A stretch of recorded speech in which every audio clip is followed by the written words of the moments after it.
Was my face up too brown or something? Just looks too. You know, because you forget how close. Here. Oh, jeez. Just right. This is just all sponge. Just gonna take a little off, all right?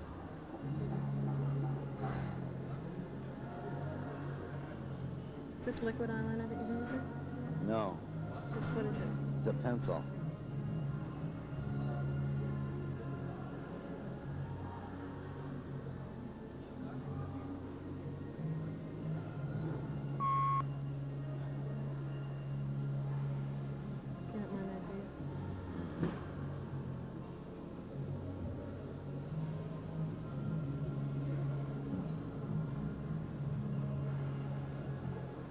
You know what I think I might want to do?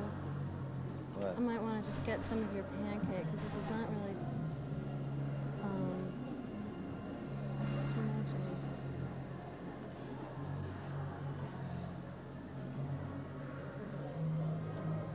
Steve, can you just check that, please? Yeah, let's see here.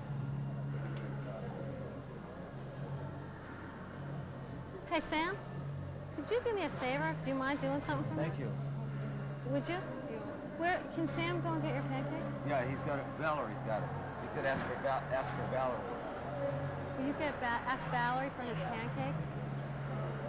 Valerie for his pancake? Yeah, go ask for Val. Go ask Val if she's got. Yeah, Val, Mick's wife. Tell her to ask her for the makeup box again.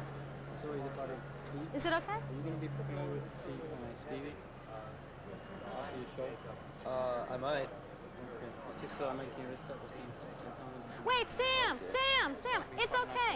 It's okay. I have the answer right in my purse. I don't know why I didn't think of it. I have a little thing right here. Maybe, I don't know. Not right now. I can't think of it. Okay. Here, I have some right now. Yeah, it should just be fine. Can you turn towards me? Jack Douglas. That's right. His Phil wound up producing an album that. Yeah. Peter Wolf also says to say hello. Oh yeah, Peter Wolf. How is Peter Wolf? He's fine. He looks great, I think, don't you think? I miss him, yeah. He's actually, when I'm away... He didn't ask me to sing on his record, though. But he was probably embarrassed, thinking you'd, of course, say no. Did you want to? I would have. I bet he would have died if you knew that. Well, I hope he wouldn't have died, but maybe come close. Well, when I'm away, he's going to be filling in, doing part of my show for me. He is? Yeah. Maybe he'll have me on as a guest. It's this week. It's this week? Well, of course, I'm here. You're here now.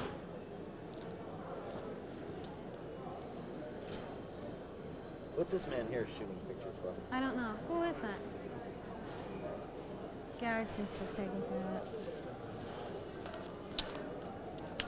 So what's your favorite video on MTV? The ones I've seen, my favorite one is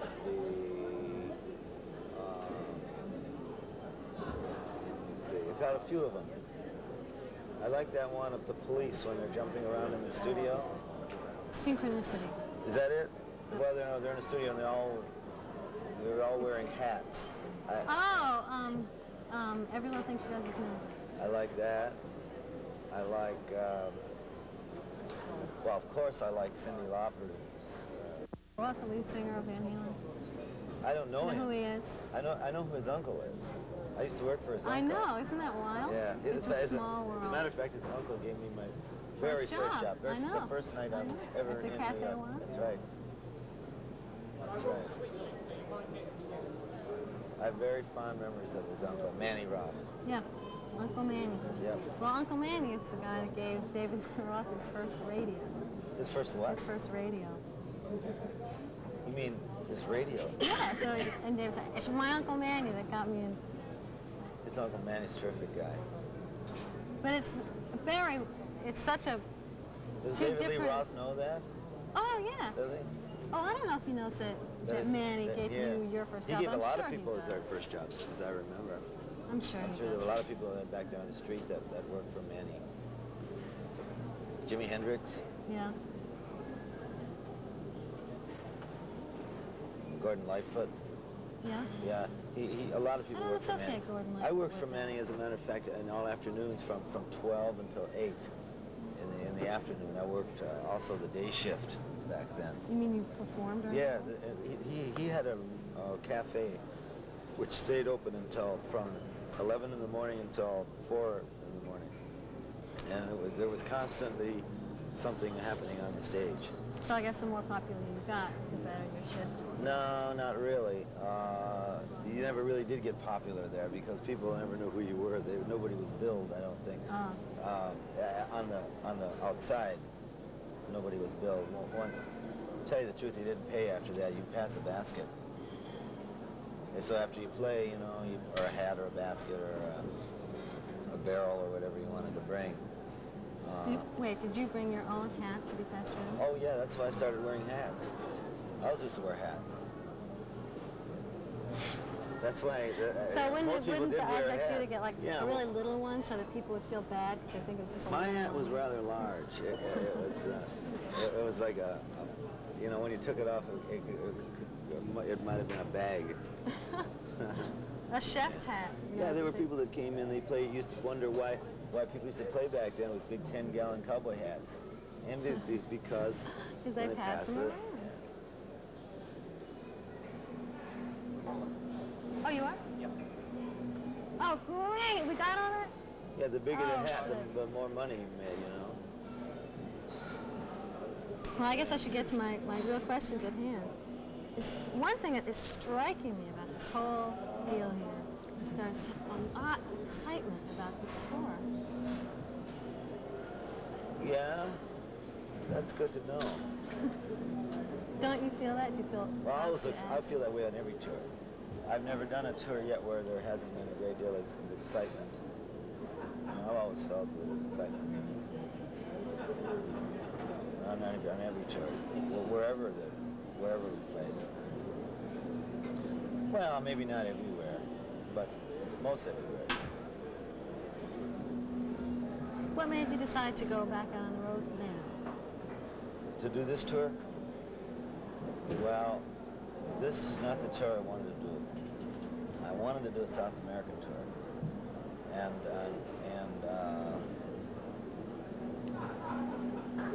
it just wasn't feasible at this time, so I took this tour.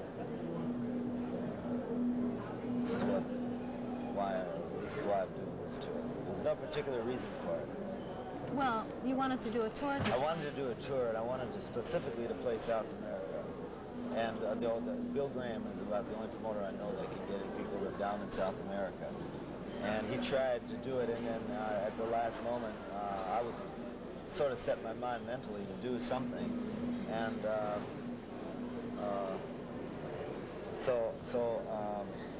we did this because the other one didn't come off.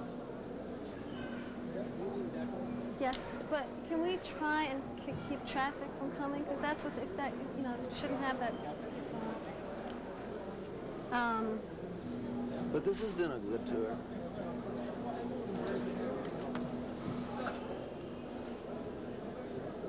What kind of audiences have been coming to the shows? Mostly foreign audiences. In France, we had mostly French audiences, and then in Spain, we had a lot of Spanish audiences. In Germany, there were German audiences. What about Italy? Italy, they were mostly, probably Italian.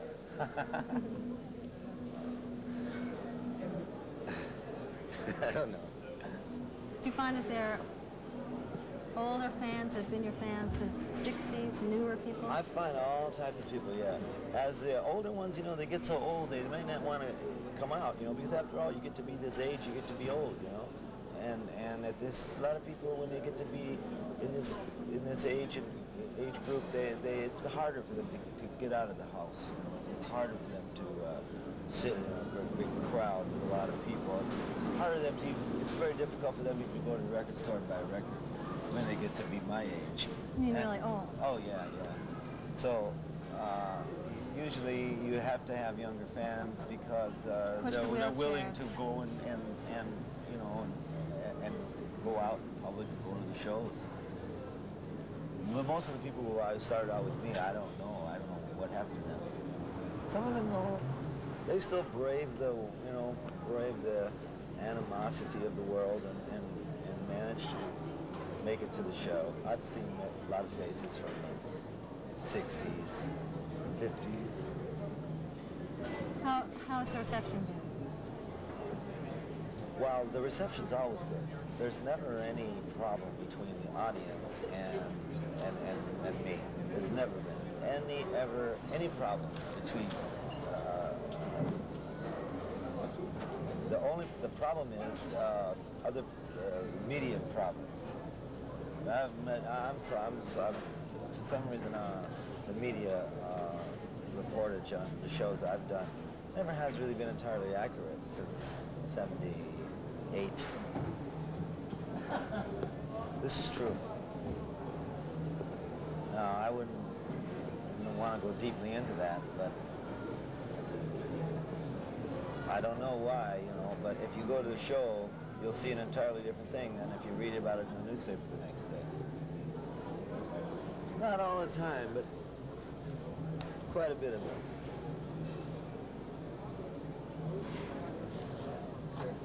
You didn't expect that answer, I know. No, I don't think it's true that you've always gotten, you know, I'm sure there are times where the a lot of reception's times you'll read about negative response, like, oh, he went electric and all the people booed or walked out. Well, these things aren't true. It's true to an extent, but, you know, you go to you say, oh, it was all gospel. Oh, so the crowd booed and walked out. I said it wasn't true. Maybe 3 or 4 people maybe walked out. If 3 or 4 people walked out, I personally, I've never heard of it myself, but there's never been a problem between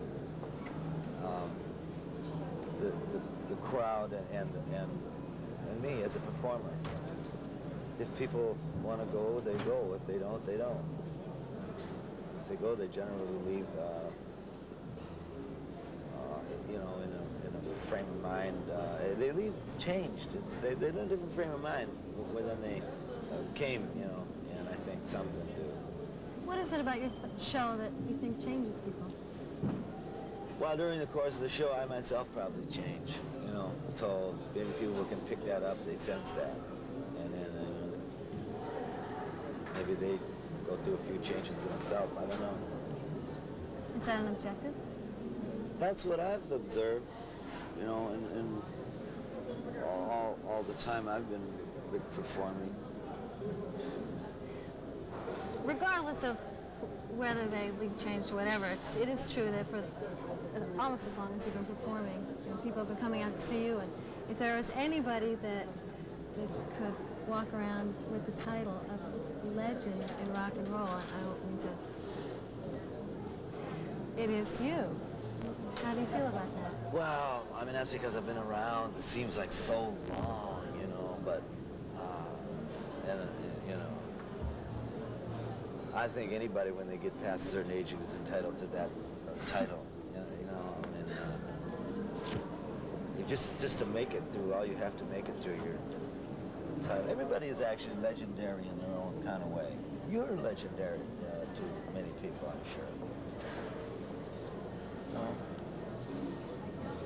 But it feels, you know, I don't know. It's nothing you can taste or smell. It usually has to do more with other people than your own self, from my experience. Does that affect your everyday life? You mean to walk down the street knowing you're a living legend? Oh yeah, sometimes I guess. I don't know. What about from your point of view, when you think of who you're impressed by, is there anybody in rock and roll that you consider legendary? No, just the people that have gone on, you know. That's okay, like who? Well, the people that I've known, that I consider legendary. Well, all the early rock and roll people, you know, who aren't around anymore. Buddy Holly or Gene Vincent. Buddy Guthrie is legendary. A lot of people that you don't have too much information about are really legendary. Somebody like Robert Johnson would be comes more all legendary. Jimi Hendrix is legendary. But if people sense that you've come through a certain heat and are still, you know, functioning in a semi-coherent type of way, I'm sure they'll treat you as a legendary figure. But if you know, if you go to buy a loaf of bread or you go into a restaurant to order a meal and the check comes, you know, and you say, hey, wait a minute, I'm a legendary person here. You know, this is not for me. They don't buy that. Have you ever tried that? Yeah, I've tried that a few times.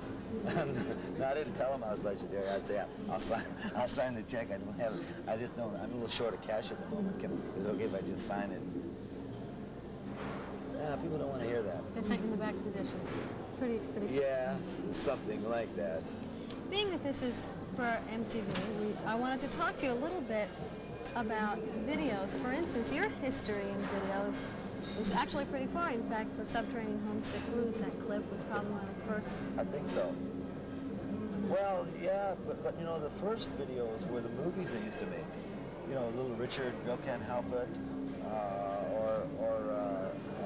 my favorite videos are the Gene Vincent videos that when he performed in the movies. He was in the Bill Can't Help It. He also made a couple other ones, and they're very dynamic videos. You could play them today, and they would be far superior to most of the stuff that they're playing on. I seem to recall a lot of that in the late 50s. I saw some movies which had some performance in it. Johnny Cash once made a video. It's not a big. What is a video? Video is just lip syncing to a record. That's all it is, I think. I mean, we call them videos, right? But you're just lip syncing to a record, or even a piece of film now is a video. So what's a video? I'm not quite sure I know what a video is, except the market for video the market is new, but the form has always been there. Yeah, they did Subterranean Homesick Blues as a video. I don't know if it was a video. We didn't think of it as a video at the time. We just needed a piece of film to go at the beginning of a movie. But now videos as a promotional tool and as an entity. They're very important, yeah.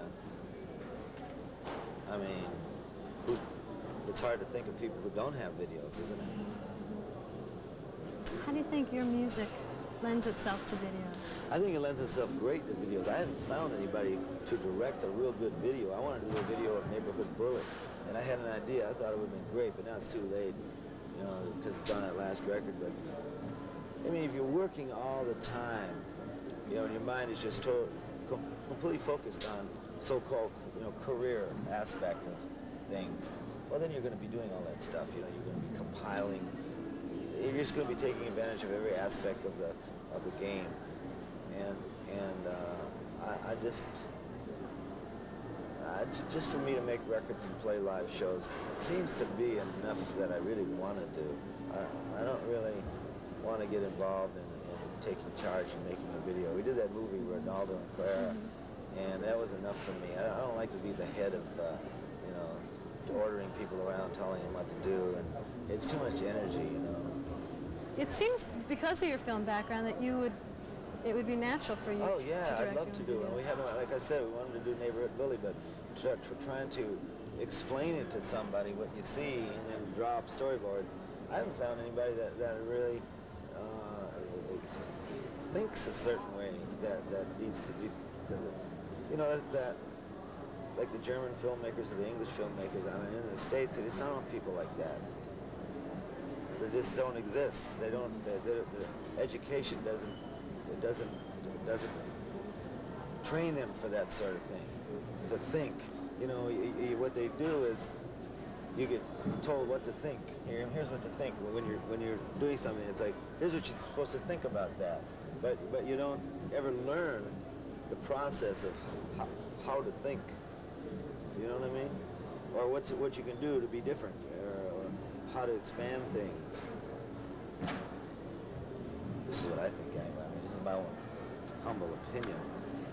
Well, if you haven't found somebody to do it, why don't you do it yourself? I don't want to do it myself. It's too hard. Let me talk about Joker Man a little bit. How do you think that translated the song? I only saw that one time, and I don't even want to talk about that video. You know, there's nothing I really want to discuss. Well, okay, then let me ask you in general. You have a song, Either Joker Man or Sweetheart Like You, or Neighborhood Bully that you're about to do. How do you approach visualizing the imagery in the songs? Well, Neighborhood Bully could have been. I visualized Neighborhood Bully. I wanted to find, we had a couple of guys cast for Neighborhood Bully. One is this guy, this wrestler. I forget his name. Jerry Blackwell. He's a wrestler, comes out of the Midwest. He would have been great as a Neighborhood Bully. And there were certain segments which I just wrote down one night, which I thought would look great on film, and it would be like a Fassbinder movie. Have you ever seen his movies? Something of that nature. But What? I'm sorry. What? I've never have. What kind of nature do you mean? well, it's hard to explain. It's like somebody saying, "What's that song about?" I mean, you know, it's not about. That's what it's about. Have you heard the song? Yeah, I've heard the song. Well, what's it about? Well, have you heard it? Yeah, I've heard it. Well, that's what it's about. It's about that. You know what I mean? Yeah, but you referred to Fassbinder as like a style. I don't know what yeah. that means. Well, he had, for me, I think he had about 3 different styles. He had a style he started out with, then he had a middle style, then he had his gospel period, and his blue period, and then he went electric. I want to talk a little bit about the album. Finish with video for now. The sound on Infidels that you got with Mark Knopfler is a little different than a lot of your past albums, in that you took more takes, did some overdubs, used the dub technique. Yeah, doesn't sound as good as it should though. Still, it's okay, you know. But I heard a song. I never listened to my records. You know, and we were just in the store the other day, and it was on the radio. Joker Man was on the radio. And I couldn't stand the way it sounded. I just didn't like the way it sounded. I asked him, please turn it down. You never listen to your records? Never. Well, I will if they're on, but I mean, I don't go home and listen to my records. Why did you decide to approach recording Infidels the way you did? Well, we didn't really approach it any differently than any other record. We put the tracks down and sang most of the stuff live. Only later, when we had so much stuff, we recorded over more things than were necessary for a record. And then when we started to narrow stuff down, you know, to put on a record, I wanted to fill it up more, and I've never wanted to do that with any other record. I just wanted it to be fuller. A lot of records you'll hear, it's all filled up. Every note it's already there for you. It's like, if you ever listen to an Eagles record, you know, I mean, one thing about the Eagles, you know, the songs are good and all that, but if you listen to an Eagles record, every note is predictable. You know exactly what it's going to be before it even's there, you know? And I started to sense some of that on Infidels, and I didn't like it, because that's not my kind of record, you know? So I decided to redo some of the vocals, because I knew how I was going to sound before they came out, you know? And I decided I didn't want to do that. I'd rather do live performance, so I just redid the vocals, and we added this and added that. But we didn't add that much. That record's not an overly produced record like most of these records with the, you know, when they have synthesizer. The sound, you don't have to think. I mean, because there's all that sound that's already there. You know, the space is gone. And I personally like records and sound. I like to hear the space. And recording sort of live in the studio has sort of been traditional with you, which you did some, retakes on this album. Did it affect the spontaneity? Man of Peace is live. Man of Peace is live. Sweet. What's live on it? There's about half that record is live. It's live. License to Kill was live.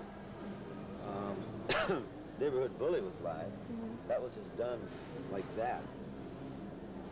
No overdubs, no. Well, License to Kill and Neighborhood Bully, it's interesting that you say they were recorded live, because that's something that you did an awful lot of.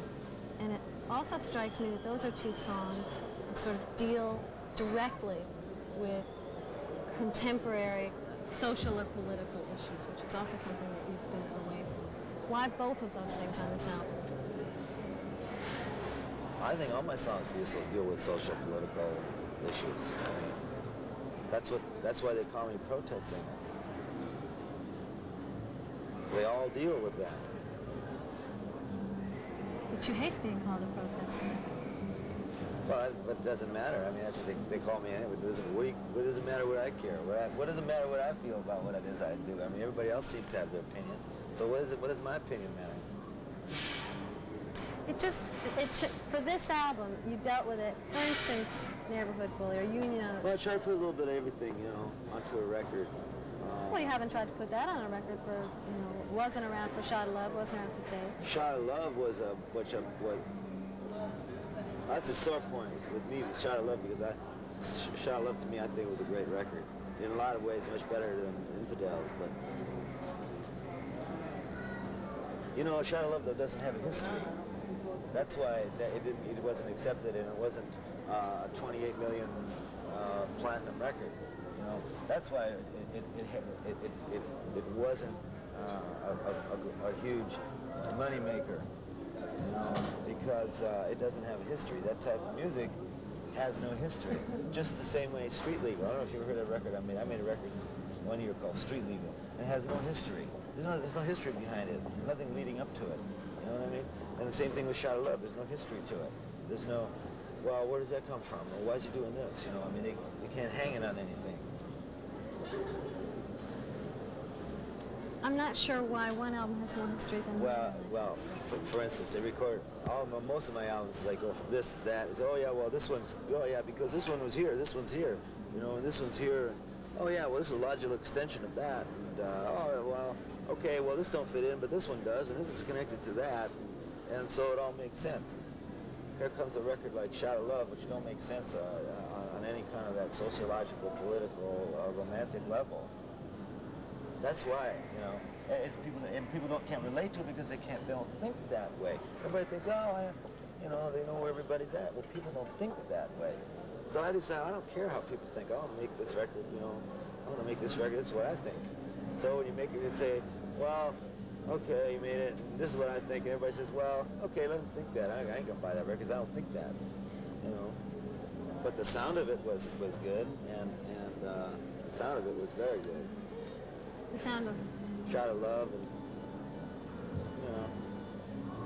But you talk to me about my records and what I do. I personally have preferences that other people don't have. I know what people want to hear. And I know what they think they want to hear. We were talking before about Manny Roth, speaking of history, and how that he was the guy that gave you your first job at the Cafe Wa on McDougal Street. When you look back to those early days, if I could delve into this a little bit, when you look back on your early days as a folk singer in the village, what are the things like that stand out to you? Where? Like in Cafe Wa? Or Gertie's Folk City? Oh, all of it, Did you have to pass a hat there too? No, not in. The only place I passed a hat was in those coffee houses. I was paid a salary in Gertie's Folk City, and in the Gaslight when I played there, I think I paid about $60 a week or something. And there's a lot of entertainers, one after another, maybe 6 people, 7 people, and you just constantly go from 6 o'clock in the evening until 4 in the morning, whenever it's your turn, now it's your turn, and then the comedian goes on. Bill Cosby started. Actually, I remember when Bill Cosby started. Bill Cosby used to play at the Gaslight. And I remember when he came to town. He came there. I was on the same bill with him for a long time. Bill Cosby, a lot of famous people down there. But what I remember about those days, I don't know. As I get older and older, it begins to fade away. My memory becomes a little more hazy on it. I'm not even sure it existed, actually. Well, since I know that we are hitting time, I'm just going to wrap things up. If you can stand it, I mean, are you okay? Are you too tired? Not yet. We were talking earlier about various types of audiences coming to your shows, new fans established fans. Is it important to you, somebody who has meant so much to the generation of the 60s, leading into the 70s, is it important to you at this point to reach a new generation? Well, you can't look at old fans and new fans. You must treat everyone as an equal. There's no respect to persons in an audience. Somebody's been there 20, 30 years, great, but someone else who just got out of the crib, you know, they're the same. There's no difference. You know, you can't look at someone and as if there's any difference. Well, that's true, but there's definitely a whole new crop that hasn't... Well, there's always a new crop. Is it important to you to reach that new crop? Well, I don't reach anybody. They find me. You know? They find me. It's not for me to go out and reach somebody. If they can find me, they find me, and if they don't, they don't. That's the way it's always been. I don't think it's going to change now just because it's I'm such an old man and it's 1980 what? What is it now? 4, Bob, 4. Okay. I know, you forget. So many years collect. I do. I mean, the years just roll by. All right, couple of more things. There has been, unquestionably, a lot of publicity, a lot of discussion about so many things that you've been exploring and going in different ways. And I read a quote somewhere where you said, people want to know where I'm at because they don't know where they're at, which I think is probably accurate. But I was wondering, because of your theological excursions, where you're at today. I'm just right here. I'm in the back of Wembley Stadium, and I'm waiting to go on. And theologically, it's just one great big church. You know, I don't know how else to put it. You know?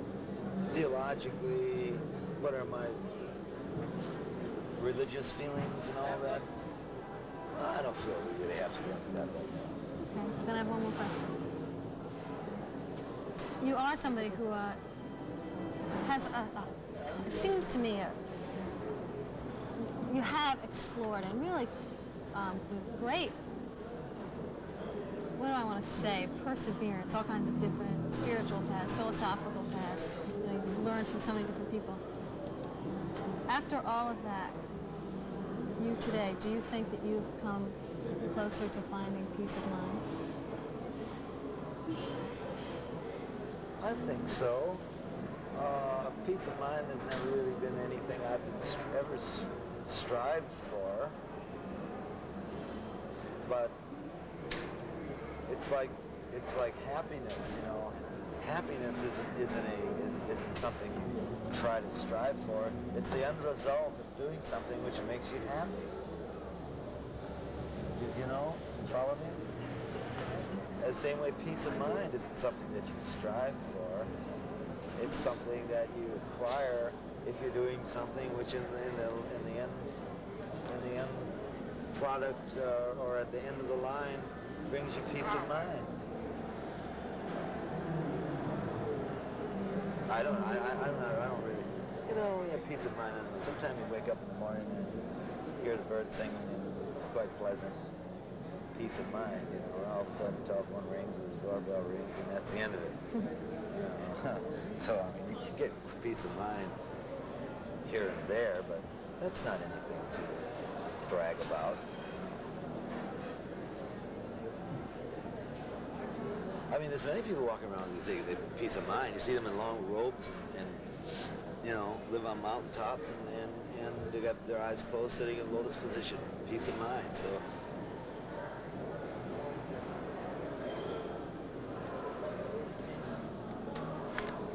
So that's it? Yeah. Well, thank you. Thank you very much. Well, did you get to ask anything that you Well, I wanted had to cut out a lot of stuff, but we're okay. We are okay. You gotta go, you gotta be on 4 minutes. How long? 4 minutes? 4 minutes? Okay. That's 5. Yeah. That's all you get. Get the shirt, stay Martha, it's been enjoyable talking to you. I'm serious. You asked some really good questions.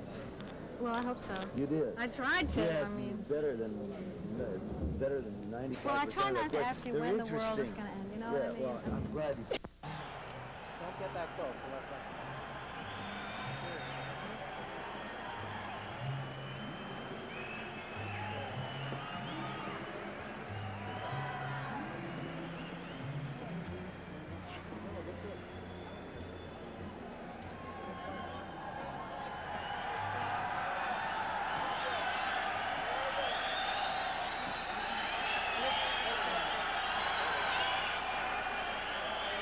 Okay, they're just going to shoot the opening. Yeah, hold on.